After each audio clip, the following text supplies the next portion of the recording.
Hello, this is Eric Hatch with Century 21 coming from beautiful Sierra Foothills. Hey, just wanted to give a little bit of a market update. So many people that I go out every single day ask me this question. Is the market crashing? Is there a bubble about to happen? Are the prices about to crash? Yes, we are in a what I would call a shift, a market shift where things are balancing, trying to get back to a little bit normalcy there. But are we headed for a housing bubble? And let me share some reasons why that we are not going to see the foreclosures. I get probably one call a day asking, I'm waiting for the foreclosure to happen. I'm waiting for the prices to go down, and it just isn't going to happen. So let me share why.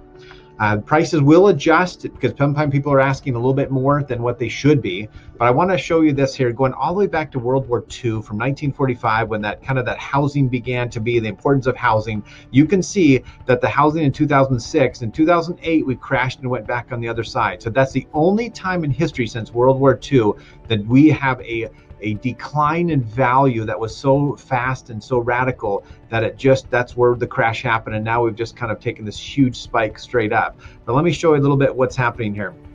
Here is the number of the forbearance number of edges are downward. So as everybody's aware, there was the forbearance was the tool that everybody had that were in a situation during the pandemic to be able to work with their bank, talk to their bank, add payments at the end, whatever it might be. And you can see that we are going down here as we go. So there are a lot more people were and had some issues, but let me show you the next slide here that will explain a little bit more in depth kind of what we're talking about. So this is what everybody, those people who said, hey, I cannot make my payment, here's where we're at. About 37% of them have completely come and then paid anything that they had in their back rears, paid it, done. 44% were workouts or repayment plans, but that still leaves this 17 or this close to 18% of people that are still trying to work out a situation or a plan in place. So this huge bubble of all these people coming out the other end saying, hey, I'm going to go ahead and sell my house or put it foreclosure or a short sale. I am seeing a few of them come up here and there,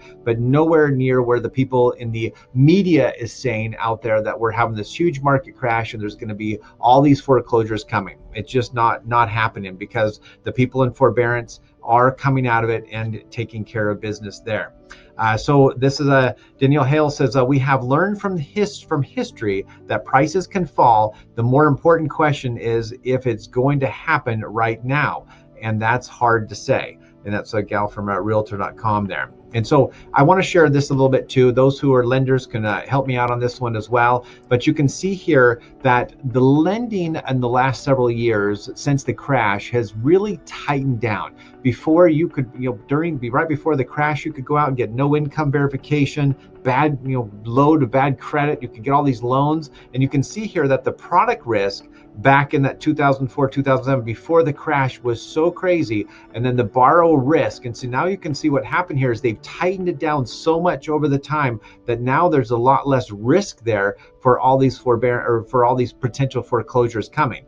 Plus, nationally average that they had about $90,000 in the last couple of years of appreciation that they have actually just hit their house, that it's appreciated by just doing pretty much nothing to their homes. So in that case there too is that why would somebody go and send that to foreclosure? They would protect their equity. They would go back, talk to the bank, or they would just sell their property and then take their profit.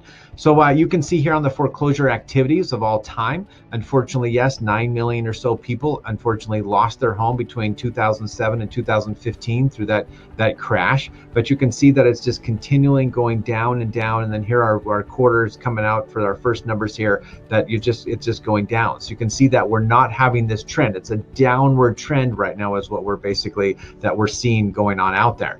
So lending standards, and this is just another one that could talk about, people who actually have the 620 in credit scores are under, and you can see they're tightening that up. You used to be able to get a loan if you had a 500 credit score. So the people who are that tightness, they're not getting there anymore. They're not having those loans. They're not giving those loans out anymore like they used to. So that's actually strengthening the market there as well. So anyway, guys, just wanted to share that with you. The bubble is not burst. Bubble's not busting and there's not going to be a bunch of foreclosures kind of hitting the market. Yes, there's a shift. Things are changing. Yes, it's taking a little bit longer to sell a home. Yes, sellers are needing to rethink and make sure that they're pricing their property at value, not trying to see if some cash buyer is going to come in and get multiple bidding war or something, because 6 out of 10 sellers do not get an over asking or do not get a multiple bid, but still national average is still, we're looking at 102% from your list price to your sell price. So it's still kind of right there on an average. So that's still looking good, but the best thing is to do